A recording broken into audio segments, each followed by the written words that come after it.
Hey everyone, Anderson here. This is Kill10 Let's Plays Ironsworn Chapter 2 Episode 9. Yes, 9, you heard that right, even though you may be surprised, because Episode 8, it turns out, hasn't apparently made it to most of your subscription feeds thanks to the vagaries of YouTube. So if you had the impression that I did not upload anything last week, I did. You just probably didn't see it. So good news, you now have 2 episodes to watch. I'll wait for you here and we'll meet again after you're done. Right, hopefully you enjoyed that and I can move ahead without spoiling anything for you, because we have finished the Battle of Redcrest in the last episode and it turned out well enough. But of course the twists and turns of the dice have introduced a number of plot twists and new development to our story, and chief among them is that Asha and Saskia have now gone missing at the end of this battle, as Kynan has just found out, walking back into the area where Asha was being held and finding the guard Bevis knocked out, obviously Saskia's work, and both of them absconded from the vicinity. So I think first and foremost what we need to do is work out where they have gone and figure out whether Kynan can pursue them, pick up a trail, or whether they have simply vanished without any sort of trace, and we need to figure out some other approach on how to get at them. And so let's jump on right in and see where we go.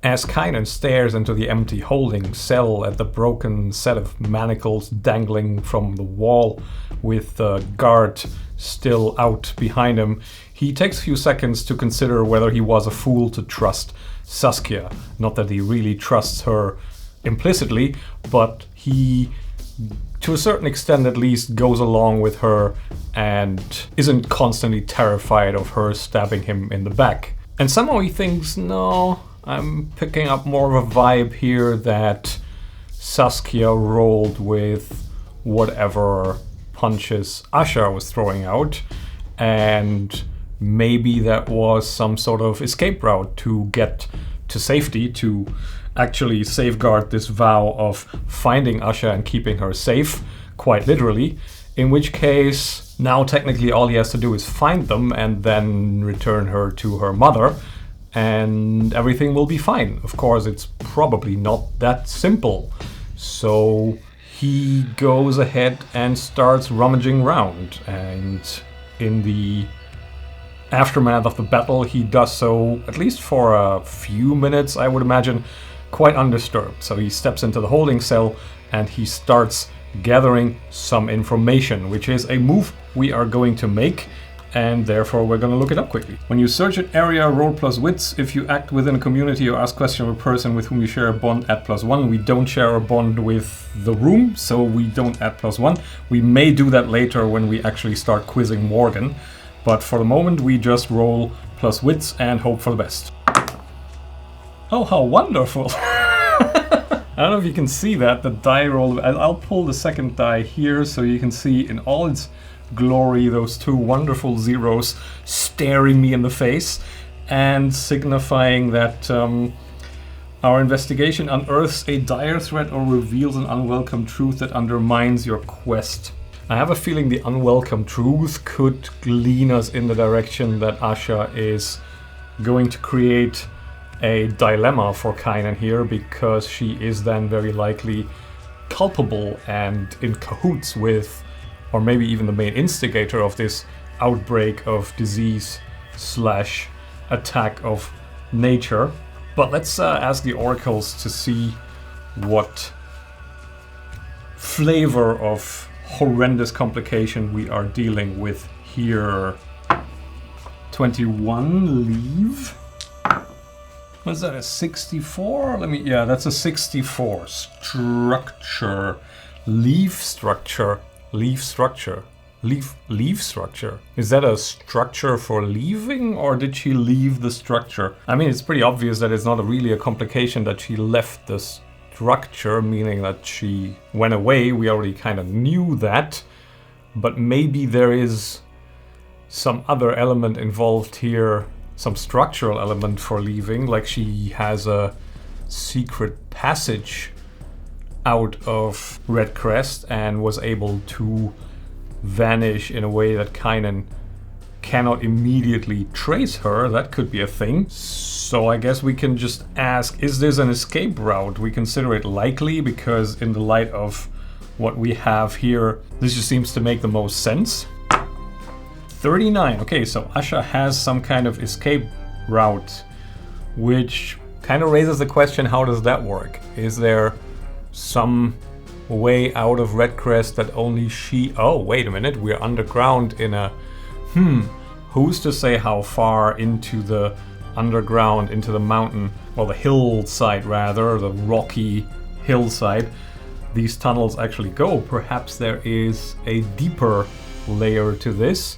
When we initially described it, it was more like a short corridor, but maybe that's because it's normally sealed off and Asha has knowledge to find her way around the seal.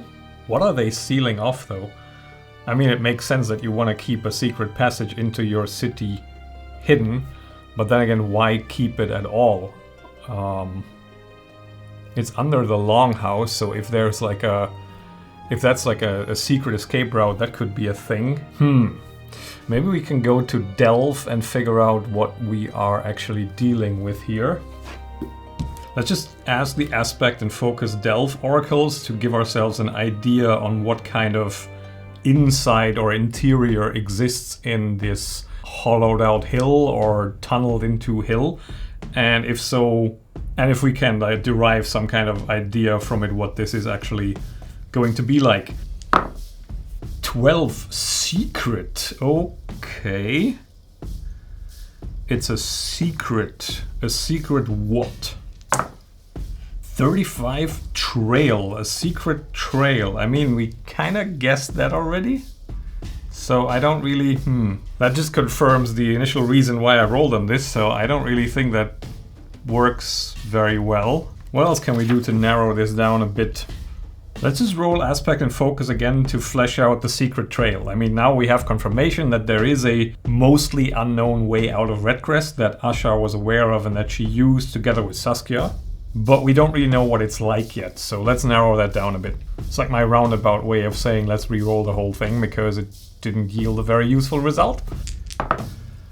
82 sealed. Okay, so it was sealed off. And 56 remains. Sealed remains. Okay.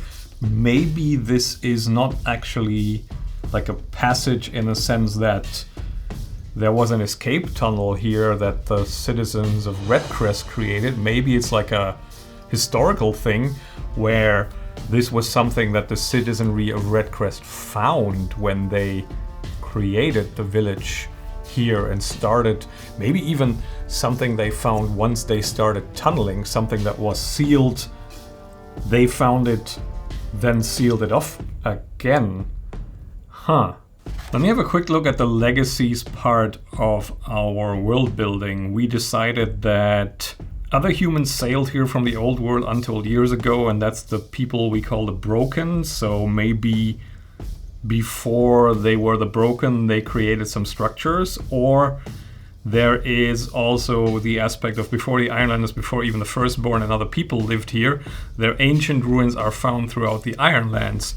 Oh, that killed the battery of my moving camera, so we're gonna have to live with 4 static ones for the rest of the episode. Anyway, let's roll whether this is Proto-Skalde, which is 50 and under, or whether this is pre-Firstborn precursor civilization. That would be 51 plus. 96. Okay, this is very definitely pre-Firstborn precursor civilization. In which case a tunnel would be a bit pedestrian. How do we picture this? Well, is there a theme that fits with this kind of ruin? And can we use that to flesh out what we want to know? I guess ancient ruin would be the most fitting. So let's get ourselves the theme and domain and work with that to get an idea on what is actually going on here. So let's roll up an ancient ruin feature here. Maybe that'll help us understand what is actually happening in terms of this secret trail. 96, something unusual or unexpected. Right, so it has to be something dazzling. Something that allows for passage that isn't just simply a corridor with an exit that leads out to safety. So what else can we think of? I can't think of much of anything, so I'm gonna ask the Oracle again. 08 inscrutable relics. We have inscrutable relics that conduct a shield of passage that is a connection point to the past, to the primordial race or people that were here even before the firstborn were here. That is quite a puzzler. So what's the nature of the beast here? There was something here, something historical, primordial already when the Red Crestians first tunneled in here. They tunneled into it, they were scared of it, they sealed it off again. And now Asha, knowing that it is there and also knowing that it is an escape route, but it's not a tunnel, has used it to make her escape together with Saskia. Well, okay. I think we need to ham up the mystery and the inscrutable ineffability of these primordials a little bit here, and we also need to give them some mysterious powers. And we also need to remember that Kynan and also Morgan will likely already have seen something similar. Not that they're familiar with how it works necessarily, but they know it exists. So maybe this is even something that Morgan, as one of the few people in Redcrest, knew about and has always been uneasy about. He's also protecting a secret in his own personal history, so maybe that's part of his own secret, that he knows a little bit more about this mechanism or whatever we call it that is hidden under Redcrest here. Maybe it's something that Kaladas shouldn't find out about because he wants to seize power, and this is something powerful. Could also be a reason why Morgan actually chose to stay here, to keep an eye on that thing. So what is it? I think we can assume that whatever it is, the Red Crestians never really figured out how it worked, but Asha knows how it works, maybe drawing on the knowledge from her firstborn contacts, who were, well, there much longer than the Ironlanders and have a better chance of figuring out this primordial technology, even perhaps to just stay away from it. I'm already calling it technology, I just realized, because I'm picturing some kind of magical science almost thing, like a transporter mechanism or something. So let's go with that. Kynan quickly discovers that his search in the cell is not going to be very fruitful. He doesn't have much to go on there. It's bare stone, bare walls and floor and ceiling, and as much as he had hoped for another outcome where Saskia somehow left him a mark or something of the sort, he just doesn't find anything. So he saunters out of the room and wanders over deeper down the corridor, only to find out that it doesn't really go much deeper, as he comes up short in a part of this corridor that seemingly no one really goes to much. The torches end quite a bit before, and there are no other signs of use, no stores being kept, no further doors. It's just a stretch of corridor going into the dark, and as Kynan follows it and tries to find a trace of Asha and Saskia, he comes up against an iron door, and we're talking engraved iron here, the magical sort.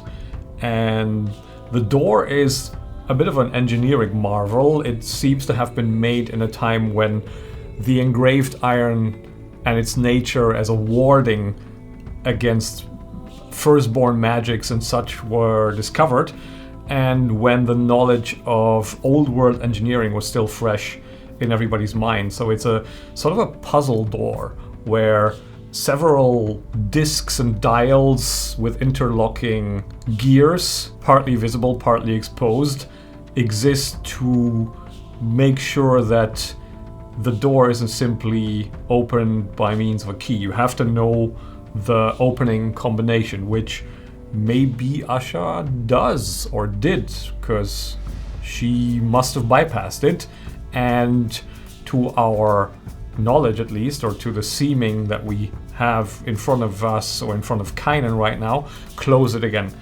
behind her. And as Kynan stares at this door and tries to figure out what the hell is going on, he hears footfalls behind him, and turning around he discovers that Morgan is speedily striding towards him, looking part angered, part worried, and just plain tired from the battle, still covered in bruises and cuts and blood. And as he draws near, he casts a quick glance into the holding cell, seeing it empty and open, and his whole expression just shows that this is what he expected. And drawing up next to Kynan, it's also an expression of somebody who's maybe not worst fears, but one big fear has just materialized. She's gone through then, hasn't she? Explain.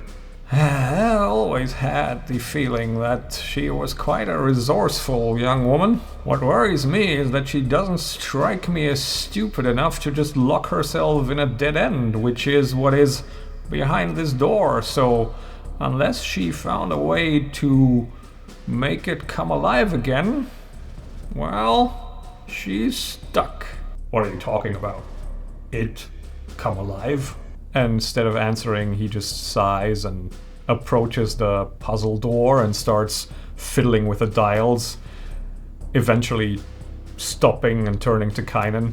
Be a good lad and turn around for a minute so I don't have the feeling you're staring over my shoulder and looking what my hands are doing.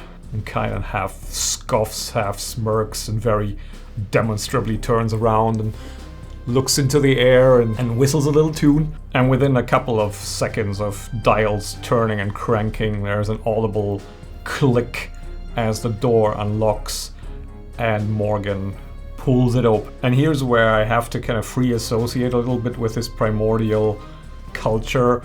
And my first thought is to make them like not science fiction really, but more tying them into the stars, the constellations, the hybridization of magic and technology, very much magic driven, but in a very academic sense. So they harness magic in a way that looks more like machinery, and it's always got something to do with the stars and the skies. And so as Kynan and Morgan look through the opening that now lies before them, they see a fairly large cavern that has an unexpected level of brightness to it that is distantly, faintly illuminated like a soft glow of starlight that is reflecting off a very static, still pool at the center of the chamber, like a very round, perfectly round circular pool that is definitely not natural, that is also fenced in to some extent by a low obsidian boundary just about knee-high. And the dark, still waters of the pool reflect the stars that are shining in from a gap, from a crack in the dome of the cavern's roof. And as Kynan and Morgan step in together, Kynan looks up and frowns and tries to make sense of the geometry here, because that crack has to have a corresponding opening up top, which is a bit, well, unexpected to have that ostensibly in the middle of the village somewhere. And this is where it gets weird, because this is where I figure we need to ham up the mysticism and the mysteriousness of this primordial technology and primordial creation. So as Morgan notices Kynan staring up at that opening, he smirks and says, "Don't bother trying to work that one out. There is no corresponding opening up top. At least no more. Perhaps there was, however many thousand years ago. If you pay close attention to what the sky looks like in that pool, what the stars look like, they don't look like that no more." little bit of a cosmic horror element in here all of a sudden. I like it. And as Kynan looks around some more, he also sees that this smooth obsidian stone covers some parts of the wall as well, and that is seemingly angled in such a way to have the reflection of the starlight bundled back and the constellation even thrown and visible faintly on this obsidian surface. And it's that surface that Morgan walks towards and says, "Watch this now." And he touches a hand across the obsidian surface, and wherever he touches, the faintly visible constellations just light up and stay lit for a while. And as he moves his hands around, he can even paint sort of an outline, like a route, like a map, some kind of route on that stone surface. And as Kynan looks over his shoulder, he sees that the reflection of the star constellation visible in the flat pool surface also lights up the same way as Morgan moves his hand. And he frowns deeply and says, "We've seen this stone before, up north. What is this?" "I have no more idea what this is than I had back when we first found it, dear boy. But all I know is I want to keep this out of Calides's hands." "And you think Usher used this?" "Well, unless she's really good at hiding in plain sight, I wouldn't see any other way she could have gotten out of here." And just to confirm that they were definitely in here, I think without even rolling, gathering information, we just assume that Kynan and Morgan both in the dusty floor of a chamber that no one has entered for generations, they see some footsteps and some disturbances as the two ladies came through here, manipulated the surface of the stone, and then disappeared by, well, presumably stepping into the pool and being submerged in water, reappearing somewhere else. This is how I picture this mechanism to work. "The elders are not going to be pleased, Kynan." "That's a shame." "What is a shame is that I get the distinct impression you had a hand in freeing our captive." And I think Kynan has a pretty clear sense that it's pointless to lie to Morgan about this any longer, and just tells him straight that he had a companion and that this companion has now disappeared together with their quarry, with the object of their vow. "What do you actually know about the woman you're chasing to protect from, well, justice?" And I think that's a perfect opportunity for us to find out finally what Asha is like, because we still don't really know. We have a few things we can infer, but I think we should start really narrowing it down now. So let's work out a few things. We already know sort of what a character role is, because I picture her to be in a similar spot as her mother, so sort of the useful outcast, the healer, the witchy woman, and therefore we should probably figure out some goals and some character descriptor. And we should also remember that the complication on gathering information meant that we have now an element in play that makes our quest more complicated. So whatever we roll here, we should probably shine a light on of Asha as the culprit for this, or the likely culprit for this outbreak and the settlement trouble in Redcrest. Maybe that's also where Erin fits in, and Erin is actually not guilty herself, but she quickly figured out what her daughter had done, and that by vanishing quite publicly and making sort of a clandestine exit from Redcrest, perhaps she was hoping to deflect attention from her daughter. Didn't really work, but that might explain why Erin went into the woods, just as a maneuver to sidetrack attention from Asha, who did something horrible. But yeah, Asha, what are you like? Let's get ourselves a first character goal. 83, gain knowledge. Okay, I like that because it feeds a little bit this image of the power-hungry, knowledge-hungry, vengeful sorceress. Let's get another one. That's a 38. I'm not sure you can see the first die. I'll move it into view a little bit. 38, restore a relationship. That has to be with her father then. So her firstborn father, maybe it's not even a restoration in a sense that it's been broken, but more like they have not had a real relationship. And by doing what she did, she hopes to catch his attention. So this punishment action against the humans of Redcrest was partly a power play, partly the revenge of the outcast, and partly a ploy to get her father's attention, who did, in my mind at least, probably the same thing initially to Erin's village. So like a little bit of a parallel. That could work. Let's get some descriptors. 46 cunning, yeah, okay, I like it. That works really well. And a 17, which gives us angry. Okay, yeah, so hot-tempered, cunning, seeking to gain knowledge, restoring relationship with her father. That's a picture that sort of fits with the implications of where the story has been leading so far. So Asha is definitely a handful.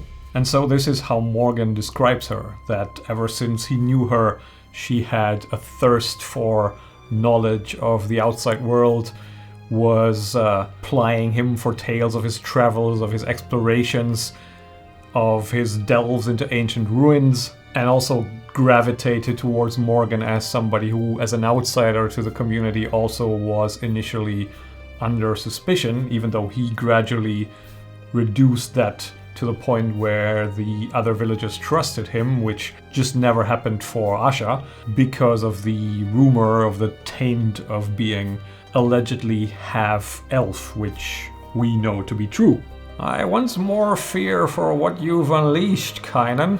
And I think this is where our complication should manifest this double 10 result in a demand now that Morgan makes. If you're so keen lately to swear vows to strange old women lurking in the woods, perhaps you wouldn't hesitate to swear one to an old friend.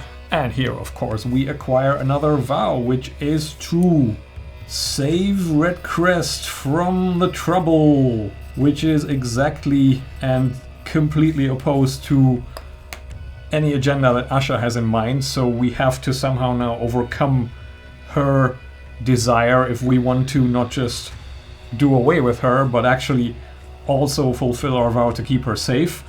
And how we do that, well, that's a challenge for next time. So thank you very much for watching. I'll catch you then, and bye for now.